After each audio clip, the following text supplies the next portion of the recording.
Le service national du CP n'est pas seul. Dans chaque diocèse, il y a une commission diocésaine justice et paix. À Douala aussi, dans chaque paroisse, il y a un comité paroissial justice et paix. Tout ça, c'est seulement le démembrement du conseil pontifical au niveau local. Parce que nous, citoyens, comme population habitant dans un quartier, nous connaissons quels sont peut-être les problèmes du quartier. Nous sommes capables de lire les signes du temps dont on parlait avant dans notre quartier ou dans notre diocèse, dans notre ville.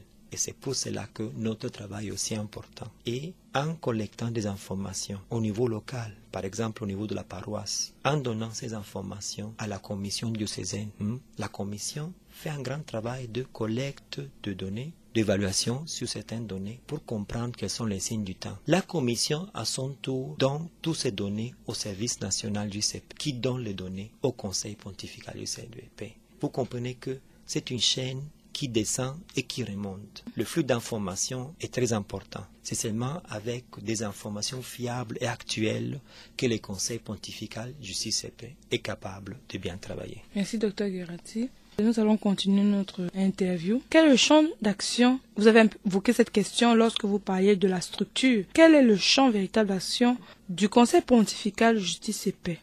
Les champs d'action sont plusieurs. Dans chaque domaine, l'approche qui est très important pour justice et paix, c'est celui de l'étude en vue de l'action. Et je ne serai jamais fatigué de répéter ça. En fait, nous sommes là pour rassembler, évaluer des informations, pour comprendre quelles sont les difficultés de notre société. Ça, c'est l'approche dont je parle. Mais les champs d'action, pour revenir à la question que vous m'avez posée, les champs d'action sont, on peut dire qu'ils sont trois. Le premier, c'est la justice. Alors, le Conseil s'intéresse à toute question de justice sociale, soit-elle liée au monde du travail, ou à la vie internationale, ou au développement général. La justice sociale est un point très important pour Justice et Paix. Justice et Paix encourage la réflexion éthique sur l'évolution des systèmes économiques et financiers et examine les problèmes liés à l'environnement et à l'utilisation responsable des ressources naturelles. Chaque citoyen, chaque communauté soit apporté à réfléchir sur tout cela. Le monde change autour de nous, qu'est-ce que ça signifie pour nous? Si le monde change autour de nous, est-ce que ça signifie pour nous que la justice est en train d'être construite ou le contraire? L'important, c'est d'avoir cette conscience, cette réflexion au sein de l'individu, au sein d'une communauté. À côté de la justice, un autre champ d'action est la paix. Pour ce qui concerne la paix, il y a d'abord la paix vue comme absence de guerre, n'est-ce pas? Dans le monde, malheureusement, il y a encore beaucoup de pays qui sont en guerre. Alors le Conseil est chargé d'étudier une vaste série de questions touchant la guerre, le désarmement et le commerce des armes, comme aussi la sécurité internationale et les questions touchant la violence sous ses formes diverses et changeantes, par exemple le terrorisme ou le nationalisme et tout ça. Et le Conseil aussi réfléchit sur les systèmes politiques et l'engagement des chrétiens dans la politique. Et j'ai dit encore une fois, le Conseil réfléchit. Le Conseil, c'est pas un organe qui fait de la politique, mais qui aide la conscience de tout et chacun à réfléchir sur ce que nous avons autour de nous. Je pense que j'ai déjà dit à cette radio que la paix n'est pas seulement l'absence de guerre. Maintenant, le Conseil pontifical se limite à cette version de la paix parce que, en regardant le monde, est très important d'abord qu'il y ait au moins la paix comme absence de guerre partout dans le monde. Mais chacun, chaque pays, chaque individu, chaque communauté est appelé à réfléchir sur une paix véritable dans son pays, dans sa communauté, dans sa famille aussi. Cette paix qui réside dans notre cœur et qui nous fait sentir à l'aise là où nous sommes. Comme troisième domaine, dans les champs d'action, nous avons le droit de l'homme, le droit de la personne humaine. Et cette question prend de plus en plus d'importance dans la mission de l'Église et par conséquent aussi dans le travail du Conseil. La dignité de la personne humaine est le fondement de la promotion et de la défense de ces droits inaliénables. Nous tous, nous savons que devant nous, nous avons nos frères et nos sœurs. Nous avons la même étincelle divine dans nous-mêmes. Et ça doit nous faire réfléchir sur le fait que la personne qui est devant nous est là aussi la même dignité que nous, le même droit que nous. Merci pour cette question. Au moins, on est un peu clair dans nos têtes. On sait ce que les champs d'action du Conseil pontifical Justice et Paix, et partant de la Commission diocésaine Justice et Paix, c'est la promotion de la justice, de la paix et des droits de l'homme. Merci, Dr Mauricio, pour cette question. Le temps nous imparti est en train de tirer vers la fin. Nous allons d'abord prendre une respiration musicale et terminer avec le poème de Lise Combi.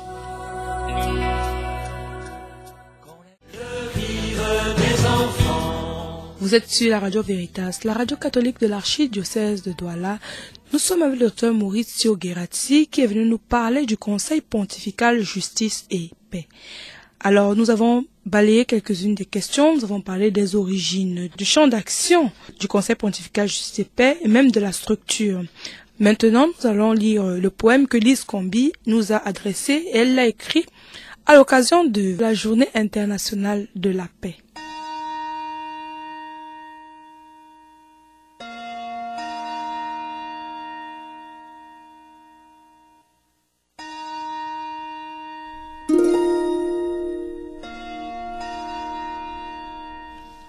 La vraie paix. La vraie paix ne se dit pas, elle se vit. Elle ne plastronne pas, elle agit. Sans armes, sans crime et sans préavis. Des uns et des autres, elle a besoin des avis. Parce que des hauts et des bas, elle se bâtit. Des pierres précieuses ou semi-précieuses, comme elle est lapis lazuli, elle charpente, pierre par pierre, son logis. La vraie paix est amie du bien, du beau et du bon. La vraie paix est sagesse, sainte, unique, multiple et subtile. La vraie paix donne. La vraie paix pardonne. La vraie paix pouponne. La vraie paix questionne. La vraie paix raisonne. La vraie paix solutionne et la vraie paix réordonne. La vraie paix révolutionne, la vraie paix fredonne et la vraie paix rayonne.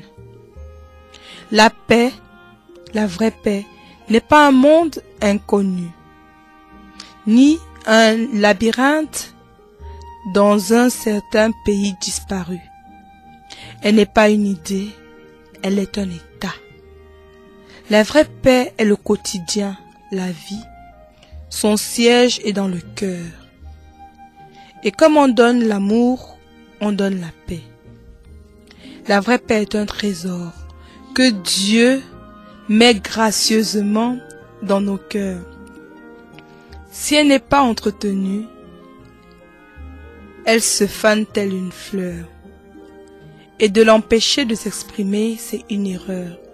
Car apathie et haine sont sœurs. Par l'une ou l'autre, on meurt, mais trêve de torpeur, de pleurs. La vraie paix se nourrit de ferveur. Et l'éducation à la volonté est une de ses valeurs. Pour ceux qui ne peuvent s'empêcher de faire la guerre, la vraie guerre de notre temps est la guerre de la paix. Ce qui fortifie les âmes et éloigne la peur. Celle qui ennoblit les cœurs, celle qui étouffe les rancœurs, celle qui rend à l'homme sa dignité, celle qui lui rend son humanité, celle qui redresse les inégalités. La vraie paix dit la foi, la vraie paix dit l'espérance, la vraie paix dit l'amour, la vraie paix dit Dieu, la vraie paix dit Dieu. Lise Combi pour Justice et Paix Magazine.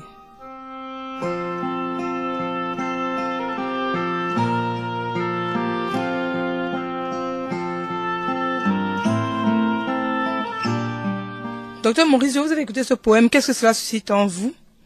Ce poème, en fait, a été écrit après la participation à nos Journées internationales de la paix. Lise est membre, un nouveau membre d'un comité paroissial Justice et Paix, et elle s'est rendue compte qu'il ne faut pas une capacité spécifique, mais il suffit de l'engagement pour entrer dans un comité JCP. L'engagement, une vision aussi, celle d'avoir une paix véritable, gagnée devant toute difficulté, l'a amené à entrer dans un comité paroissial JCP. C'est pour cela que j'étais ravi de l'avoir comme hôte pendant nos journées portes ouvertes. Et je suis ravi aussi d'entendre son poème Plein de sentiments, qui est le miroir en fait de son âme. Et j'invite tous ceux qui sont des hommes et des femmes de bonne volonté à rejoindre dans vos paroisses les comités paroissiaux JCP. Entrez dedans. Il ne faut pas de capacité spécifique. Chacun peut avoir sa fonction selon ses propres capacités. Une paix et une justice seront seulement là si chacun de nous s'engage dans la paix et dans la justice. Merci, Dr Mauricio. Merci à vous. Nous sommes arrivés au terme de notre émission.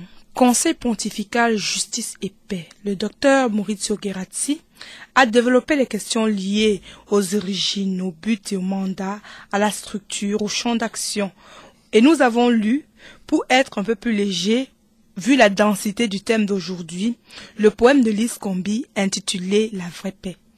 Sur ce, nous invitons tous les auditeurs de Justice et Paix Magazine à nous contacter par email à l'adresse suivante cjpdouala@gmail.com ou par téléphone au numéro 22 70 07 34.